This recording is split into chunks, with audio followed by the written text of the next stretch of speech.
कोई साहब एक दिन मस्जिद में बैठकर अल्लाह ताला से मुखातब हुए और अर्ज किया, या परवरदिगार, मैंने तुम्हारी किताब में पढ़ा है तुम कुछ लोगों को अपना दोस्त बना लेते हो। मैं जानना चाहता हूं वो लोग कौन होते हैं और कैसे होते हैं। दूसरा, मैं तुम्हारा दोस्त बनने के काबिल नहीं हूं, मैं ये हकीकत जानता हूं, लेकिन क्या मैं जिंदगी में तुम्हारे किसी दोस्त को देख भी नहीं सकता? क्या मैं इस काबिल भी नहीं हूं? वो ये कहते कहते उठे, जूता पहना, मस्जिद से बाहर आए और घर की तरफ रवाना हो गए। उन्होंने रास्ते में देखा चंद बच्चे फुटबॉल खेल रहे हैं। वो गली के गरीब बच्चे थे और वो कहीं से कोई फटा पुराना फुटबॉल ले आए थे और वो उसे गली की एक साइड से ठुड्डे मारना शुरू करते थे और दूसरी साइड तक ठुड्डे मारते चले जाते थे। वो साहब बच्चों के करीब खड़े होकर उनका खेल देखने लगे। खेल देखते देखते उनकी नजर एक बच्चे के पांव पर पड़ी। बच्चे के जूते फटे हुए थे।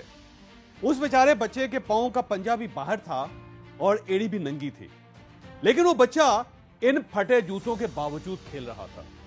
उस साहब को उस पर तरस आ गया।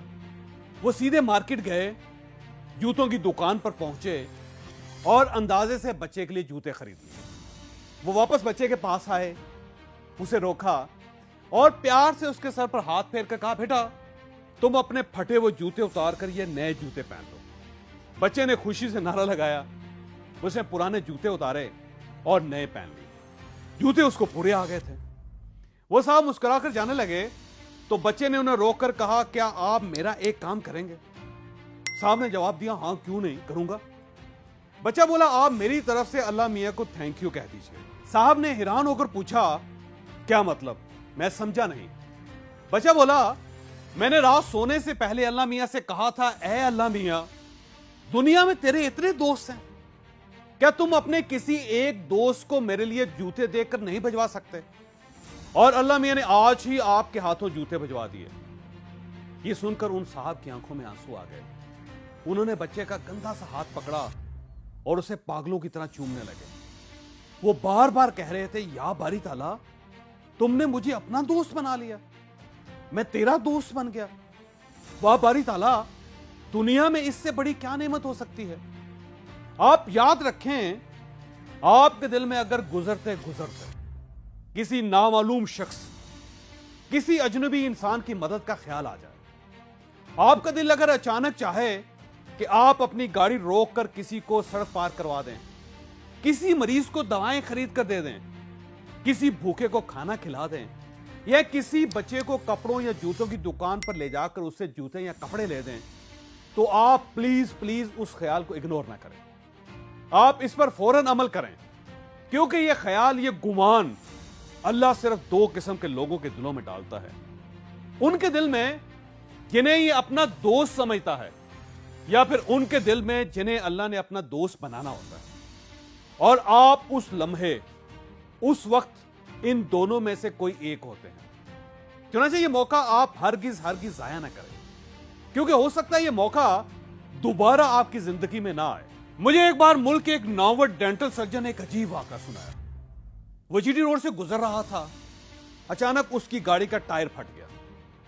वो टायर रिपेयर करवाने के लिए टायर शॉप पर चला गया। टायर शॉप के साथ एक बूढ़े डेंटिस्ट की छोटी सी दुकान थी। डॉक्टर उस डेंटिस्ट के पास बैठ गया और उसे अपना तारफ करवा दिया। डेंटिस्ट खुश हो गया और उसने उससे कहा कि मेरे मरीज गरीब लोग होते हैं, ये 500-600 रुपए भी बड़ी मुश्किल से अफोर्ड करते हैं। मैं बराह रास्त इनके दांत खींच देता हूं जिससे इनको बहुत तकलीफ होती है। मैंने सुन करने की दवा खरीद ली है, लेकिन मुझे जबड़ों की नसों को सुन करना नहीं आता। क्या आप मुझे ये सिखा सकते हैं? डॉक्टर साहब ने सिरिंज मंगवाई, दवा भरी, उसे दवा की मिकदार के बारे में बताया और उसे मुंह के अंदर इंजेक्शन लगाने का तरीका सिखा दिया। वो उसे टायर रिपेयर होने तक ये प्रैक्टिस भी कराते रहे। वो डेंटिस्ट खुश हो गया। डॉक्टर साहब रुखसत होने लगे तो बूढ़े डेंटिस्ट ने उसका हाथ पकड़कर कहा, आपको पता है आप अल्लाह के दोस्त हैं। डॉक्टर साहब हैरत से उसकी तरफ देखने लगे। वो बोला, जनाब मैंने रात ही अल्लाह से दुआ की थी, या बारी ताला, मेरे मरीजों को बहुत दर्द होता है, अगर तुम्हारे दोस्तों की फहरिस्त में कोई डेंटिस्ट सर्जन मौजूद हो तो क्या तुम उसे थोड़ी देर के लिए मेरे पास भेज सकते हो? और अल्लाह ने आपको अगले ही दिन मेरे पास भिजवा दिया। आप اللہ کے دوست ہیں, آپ کبھی اس دوستی کا بھرم نہ ٹوٹنے دیجیے.